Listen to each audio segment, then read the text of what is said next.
Hello everybody, welcome to another action-packed episode here at Britannia Motorcycles. First of all, let me say welcome to a whole host of new subscribers. Thank you very much for that. I hope you're going to enjoy the videos, hope you've enjoyed the ones you've looked at, and hopefully you'll keep enjoying the new ones that come along. Today we're going to do cylinder head, rocker box, probably put the exhaust on, this side on. In fact, basically we're going to completely finish the motor off. But first, a cautionary tale to everyone who has a parts book from BSA. The kickstart escapement mechanism here is different on the 250 and the 500. Certainly on the earlier 250s.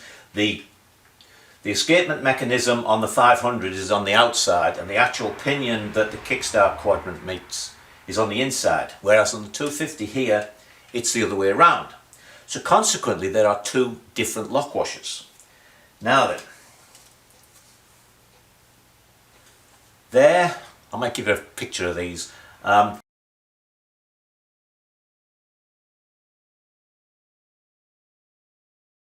Is the lock washer that I purchased, and it's for a 500. So I looked up the part number and I ordered a couple more, and when they came, exactly the same, they're 500s. So I checked the part number, 574343, that's exactly what it says in the book, and when I look at the drawing in the book, it is the correct lock washer, not this one. So I got onto my supplier and checked, and he said, yep, that's definitely the part number you sent.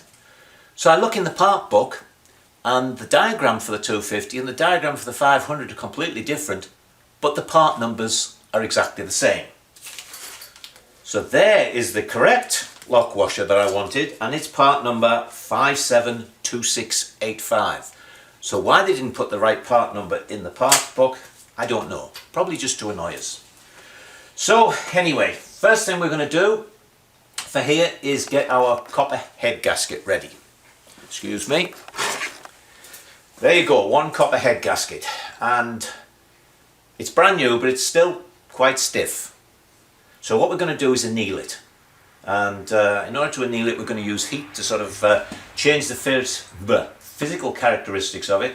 So we're going to heat this up until it's cherry red, and then we're going to plunge it in some cold water, and then you'll see that it's going to be really flexible. It's not so much the flexibility of it that we want, but the reason it's become flexible is because it's so much softer, and when you squish the head down on it with the balls, it's going to form to any slight irregularities. Copper is both ductile, here's a little bit of metallurgy for you, is both ductile and malleable.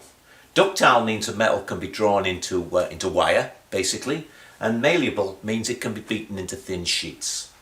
The words are used, beyond the correct meanings, but that's what it is. So copper is both. That's why it's good for wire and stuff. Anyway, I'm waffling on here. You can do this with a propane torch, but it's got to be a fairly big torch, and I only have a small one, and what I find is as I'm working my way around, I sort of get it to cherry red here, and then by the time I get here it's cooled down, and even no matter how quickly I go around and keep it, I can't keep it cherry red. So I'm going to use deoxyacetylene with the big burning head on it, just with it turned down a little bit, and that way I can get lots of heat into it and keep it all cherry red, so that when I plunge it into the water the entire thing is at basically the same temperature. So let's go and do that. Right, here we are, all ready to go. By the way, the water should be nice and clean. I'm bleeding again.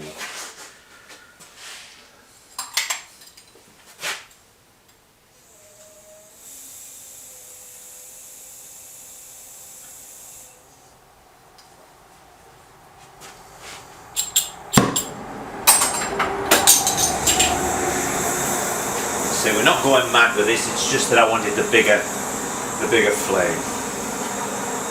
So I hope you're going to be able to see the colour change.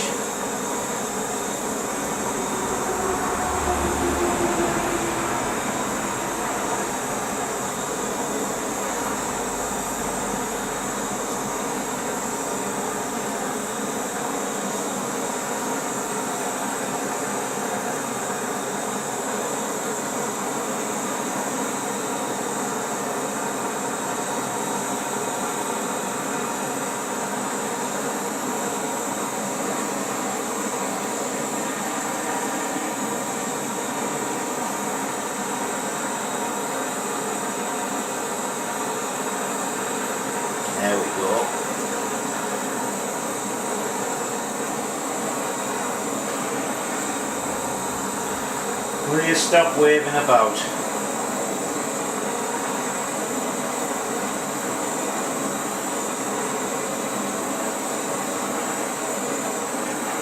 See it getting red there at the bottom?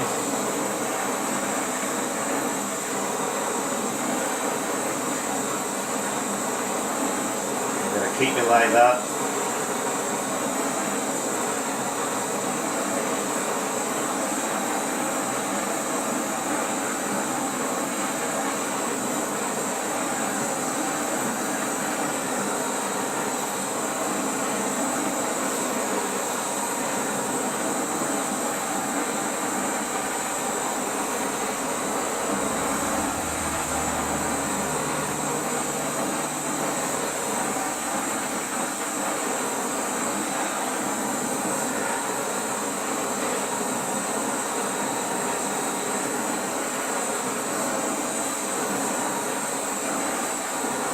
And the other one. And then what we should be able to see, nice and soft. So we'll turn the gas off. Safety first. And we'll go and put the head on. Given the copper gasket a little clean up with some wire wool to get the scale off it and put it on here. So the next thing I'm going to do is put the head on. And you'll notice with the head I've taken the studs out. With the modifications I'm trying to keep the top half of the frame as low as I can. So it's a racing mod that some of the guys do with the B50s, which have even less space in the frame. They take the studs out and replace them with Allen bolts, which I've done here. So we put this on. Some people, by the way, like to grease the copper gasket. I was never shown to do that when I was first learning this stuff, and I've never had one leak. They always come off easily, so I don't know. You may do as you will. Might get some comments about that. Anyway, we'll lower it down. I don't take it all the way down because sometimes, particularly with the 3/8 bolts, the nuts don't have a lot of space in here. So I like to put the washers on and get the nuts started before I push the head all the way down. So we've got some nice new washers which are thick, but they don't look as thick as the original ones. But there are little recesses on the other side and they fit into them, so there you go. Now the two washers for these 5/16, you'll notice the bolts are right up against the push rod tunnel here, and generally you have to ease a little bit off one side to be able to get them on. Alright, now then.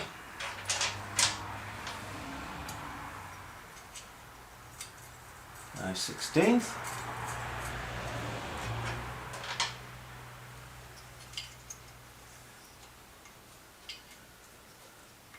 You'll notice I'm wearing a sweatshirt today. Temperature suddenly dropped about 20 degrees. It's getting back to what it should be this time of the year here, but it's been really warm. Too warm even. I don't like the hot weather. Well, having said that, having worked for years in the Middle East, I should be used to it, but these are awkward. It's always nice to have the threads of both the nut and the studs well oh God. Oh, I'm going to switch you off because I want to take this. Sorry about that. Some calls you just have to take. Alright, what was I saying? Probably about these nuts being awkward. I think I was saying when you got the head off you want to try and get the threads nice so when you get it on it will just start to thread easily. Good, look at that.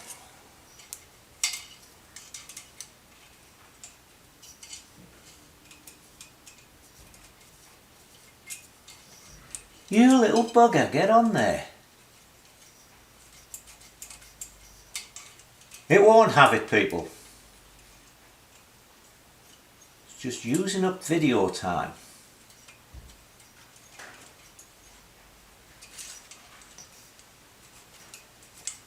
There we go. And the same on this side. Sometimes they'll just drop on the thread. If not, a thin screwdriver just to hold them. There I see, look. That one gone straight on. Walk around, put the ones on the other side.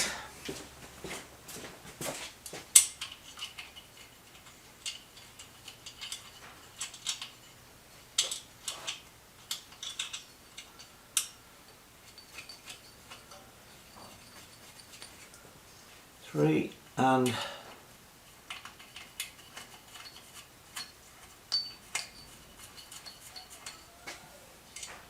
right, now we go.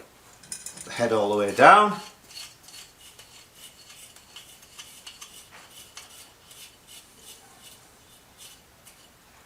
Run these all the way down.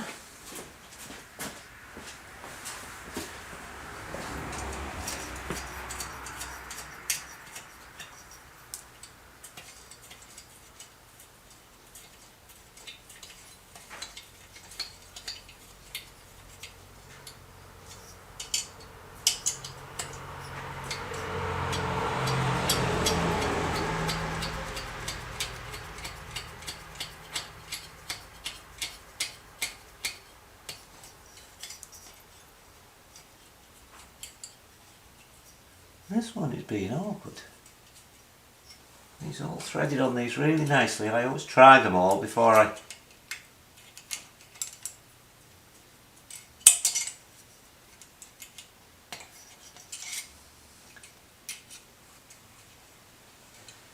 Okay.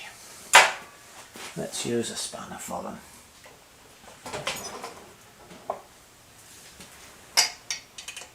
Maybe just a little awkward bit. There it goes. It's just been maybe picked up a bit of something as I pushed the head on. As you can see, they're wonderfully placed.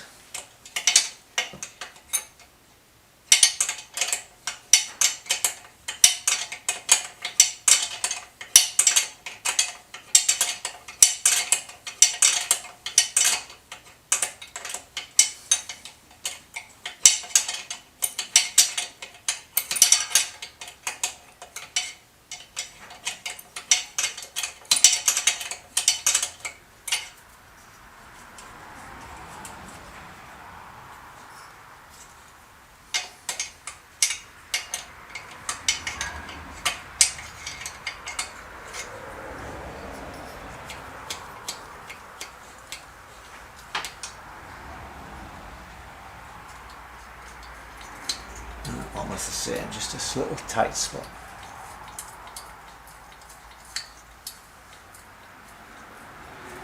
Now then, the 3/8 bolts gets torqued down to 26 pound. And the 5/16 bolts, I can't remember what the torque is for them, for the simple reason that there's virtually no way to torque them.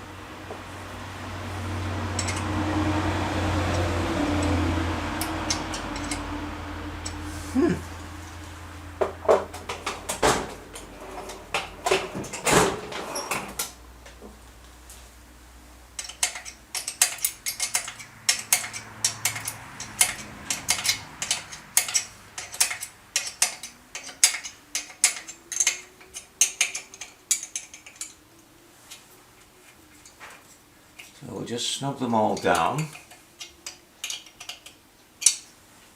and then of course we're going to tighten them from corner to corner.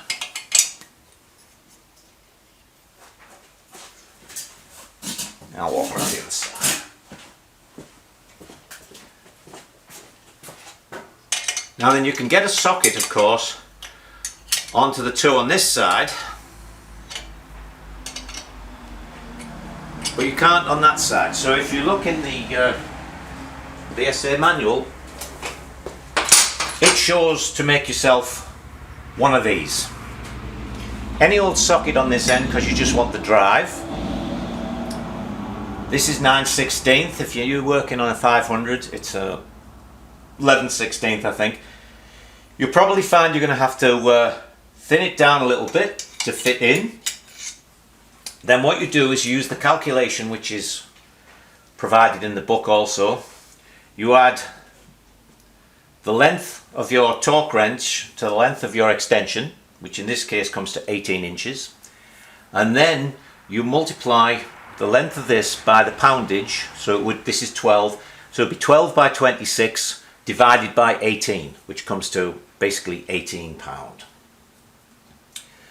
So what we do is we put that on there, so we get these snug down.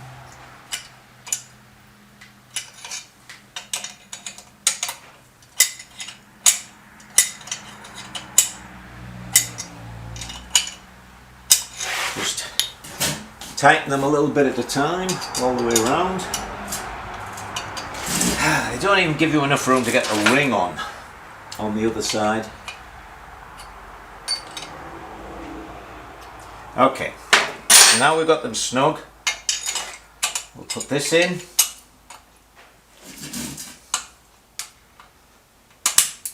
Put that on.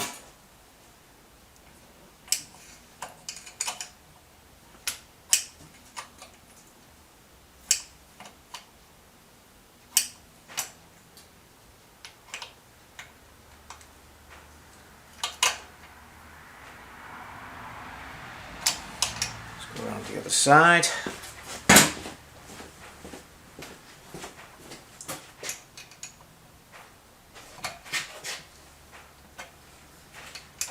I've not only made this thinner, this ring, I've actually made it, taken a little bit round the edge so it'll fit in over here.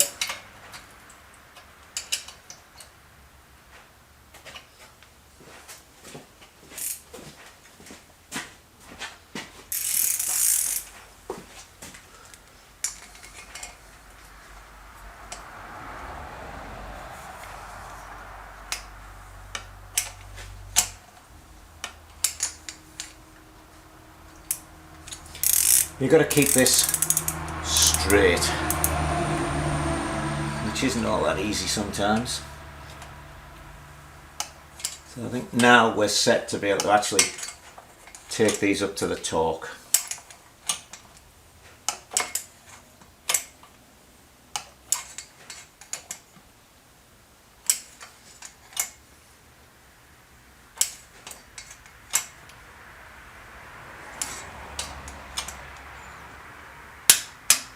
There's that one.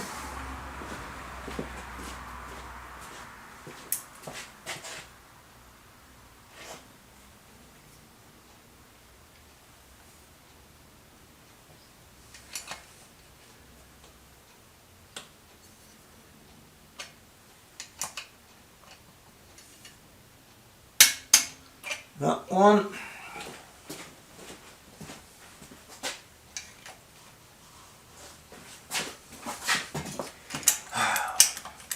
Got to be a contortionist to do these.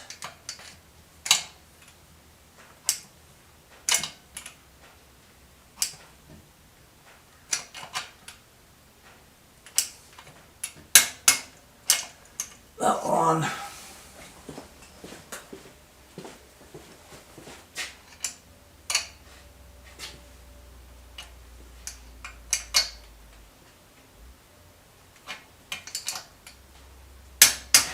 That one.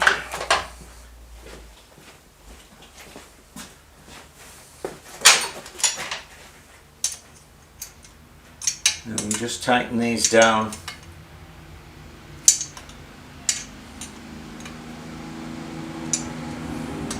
To what you think is tight. Good old-fashioned way of doing it.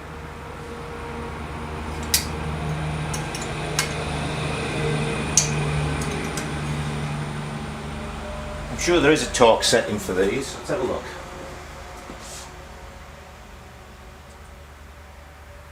Yes, £18. So I suppose you could make one of these with your socket on this end, but if those four are on nicely, evenly tightened down, these are going to be fine. Okay, let me get a gasket and we're going to put the rocker box on. I've greased this, and I was getting ahead of myself a little bit, of course. We've got to put the push rods in first. Now, just the same as when we dismantled it, where I said to take the engine to top dead centre with both valves closed, so you were taking the pressure off the push rods. Pop the push rods in and make sure that they're basically the same height at a top dead centre, and then you know you're okay. Now, what I usually do with these is I put a little blob of grease on the bottom of each, just to hold them in the little sockets down there while you're fiddling about. So the exhaust with its red end, because it's that fraction longer, goes to the inside.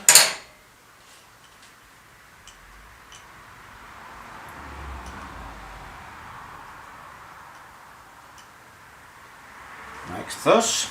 And you see the grease actually helps hold them also. And this one goes to the outside. Now what you can also do is put a little, I'm getting grease all over me, you messy pup, is put a little blob of grease there and a little blob here, just to hold them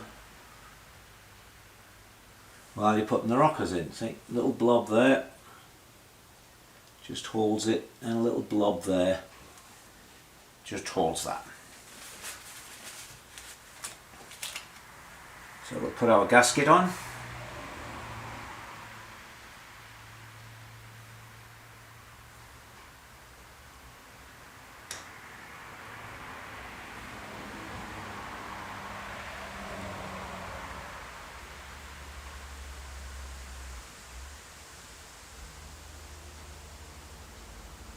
Some of these rocker box gaskets that come in the gasket sets, certainly the sets I've got here, some of them are really poor. Whereas, I might have mentioned this before, in which case excuse me, whereas I found the ones I buy individually are a much better gasket. So whenever I order a gasket set, I always order one of these separately. And it's always handy to have one of these, because if you just need to take this off at some time, or you want to change a head gasket, then you've got, well, you look at that, I'll put this on upside down. There is an upside down way of putting these on. You wouldn't think so, but there is. And if you do that, it's two in on this end and too far out on that end.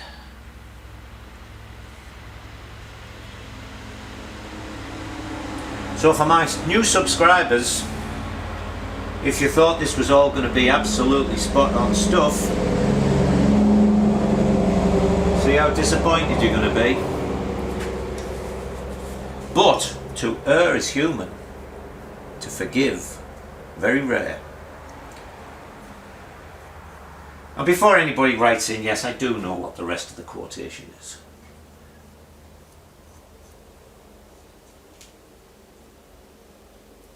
Probably something for Mr. Sycophant to write about. Apparently everything else I've done is wrong. Shouldn't have used a B25 frame.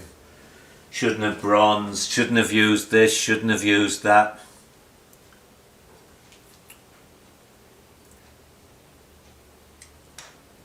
Alright, so there's that. Now, we slip our rocker box on.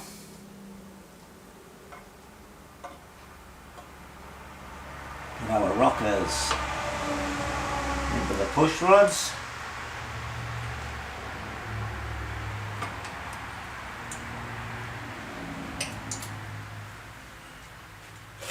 Like so. Isn't that going on a dowel.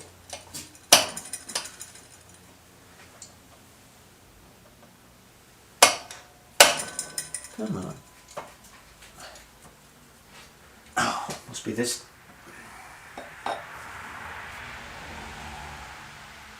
Going onto that dowel there.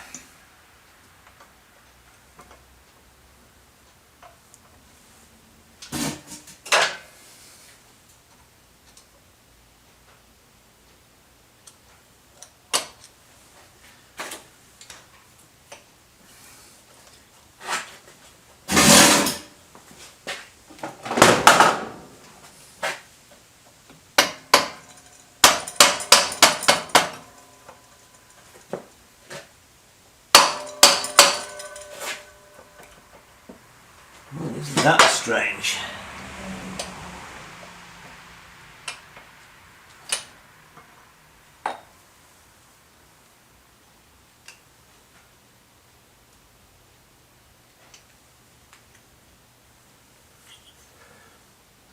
Looks fine.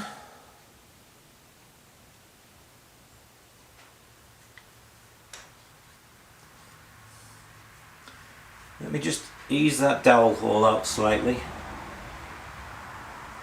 and then we'll fit it again. Well, I just scraped around the hole and it went straight on. So make sure you've got your push rods on the end of the rockers and we'll start putting the Allen bolts in.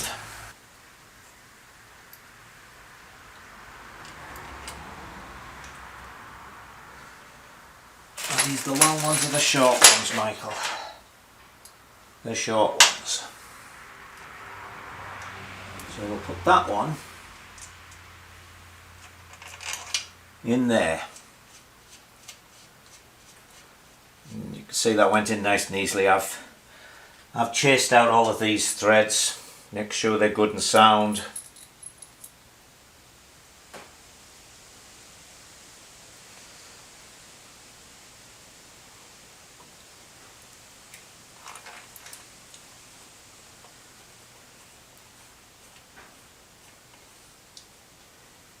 I don't know what washers are like in the UK, but if I buy 1/4 inch washers here, they're enormous and the hole's enormous.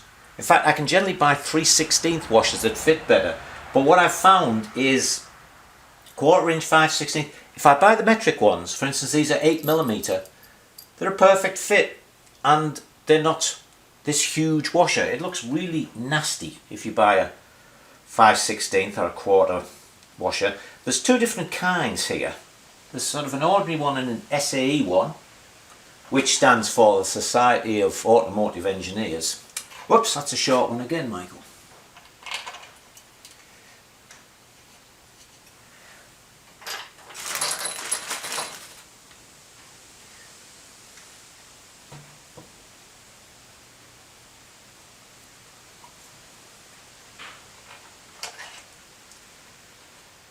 Anyway, I'm going to go around and put these in here. These supposedly, oh god, look, I'm too busy talking. Now I've forgotten the washer. These are supposed to be torqued down to 8 pounds. So if you've got a socket with an Allen head to it, then you can do that, or you can just tighten them down so they're not overly tight. So I'll finish up doing these, then we'll set the valve clearances, and then we'll put the exhaust pipe on, I think. So we've got the rocker box fastened down now.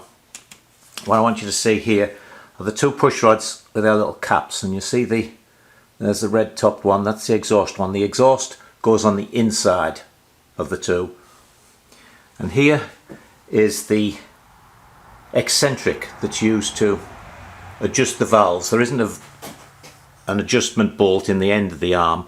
These are on eccentrics. I don't like them.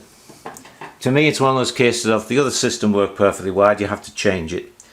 The thing that's important here is that there is a flat there. The flat wants to be pointing inwards on both sides, and the adjustment should be within about, I don't know, 11 o'clock to 7 o'clock here. If it's out of that, then you're sort of wrong on the spindle itself. So you just turn this until you've got the valve clearance you want. Now it says 8 and 10 thou.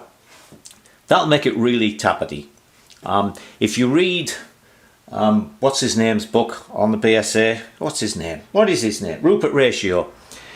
He gives you a system of setting these where he goes on just as one valve is closing and so on. But basically I just make them so they're just a couple of thou each. And again, I'm sure I'll get some comments, or maybe not, who knows, maybe nobody cares. But all I can say is I've been setting them like this for a long time and it doesn't seem to prove problematic. The bikes run well, there doesn't seem to be any wear. So what can I say? Maybe I'm wrong, but it seems to work fine. So that's basically all there is to it. As you turn this with a screwdriver, you'll feel the valve clearance increase and reduce. So just set it to a couple of thou, and then when that's done, we screw on our caps with some nice new washers.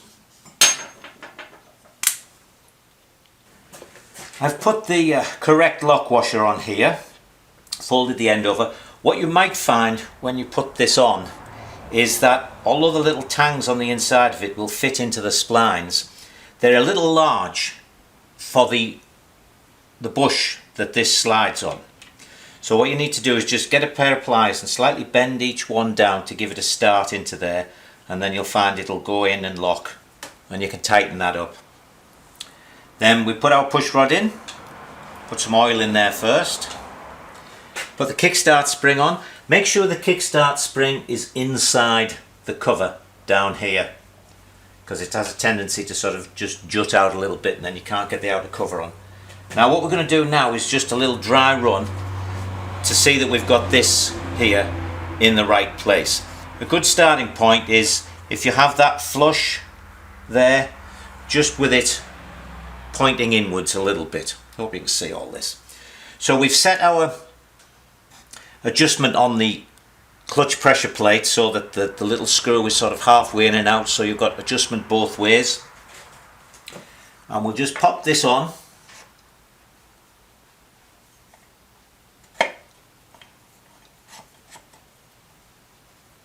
Like such. And get this so that it's pointing, if the line of the case is sort of 12 o'clock, 6 o'clock, get it pointing to about 1 o'clock, and then that'll give you plenty of chance to make adjustments. So now all we've got to do is screw this on. We've got an oil seal that goes in here, which we'll pop in. Some gasket cement. There's no gasket here, just as there wasn't there. Screw that on, and then we can put these levers on. When you're doing this dry fit and you come to take it apart, keep your thumb on the kickstart lever, because with these having to come out parallel, and this is quite a tight fit, that sort of tight fit, but it's a good sliding fit in that bush, it's very easy to pull the kickstart out with the case, and then the spring comes off, and of course that support bearing for the lay shaft comes off. So just keep your thumb on it while you're taking that off, because it does get a little tight. There it is, nice and safe. And also when you put this on, make sure the little ball is in there. It's 3/16, I think. So I'm going to put some gasket cement on, put this on, and then we can put the exhaust pipe on, and we'll put the silencer on, kickstart lever, gear change lever, and then we can check the last couple of things over there. Alright, I need to give you some apologies for not filming my making the head steady, but sometimes I'm out here and I fiddle on, and before I know what I'm doing, I've made something and I think, oh shoot, I should have filmed that. So anyway, we need a head steady for up here. Normally there would be two long studs which have two nuts on. One nut goes on to bolt the rocker box down as normal, then the little head steady goes on and another nut. And the little head steady is the one with the piece for the decompressor cable, if it had a decompressor cable, but they always supply the one with that, even though these don't have a decompressor, so it's the same as on all the other bikes. So what I've done is I've got, luckily I had these laid around and they were just the right size, 5/16 holes and just the right thickness to lift it up above here. Then, clang clang, have a look here. Oops.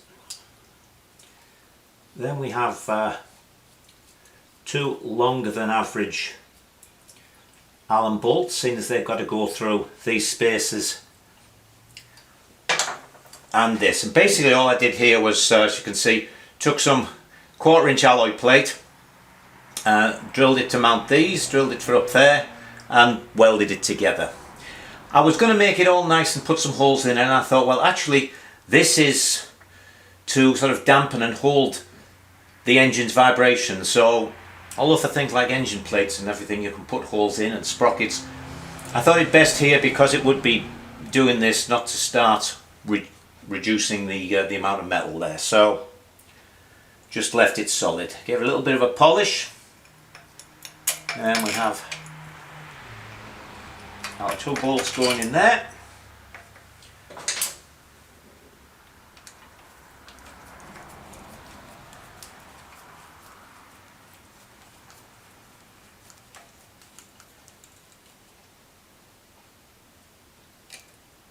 Thank God the holes actually line up. Hey, I must be getting the hang of this.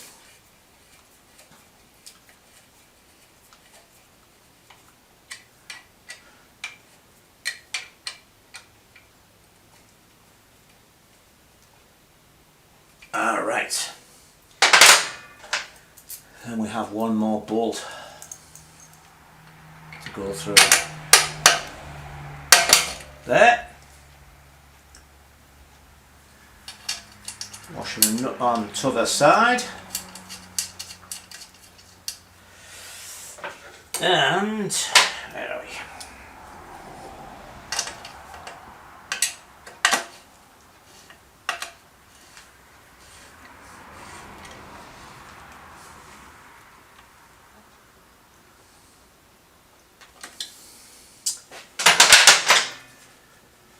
Right, good and rigid. I'll put some fingerprints on there, look. It's the only trouble with polished alloy. Every time you touch it, I didn't go mad with the polishing here because basically it's mostly out of sight. But, alright, one of the little odd jobs done.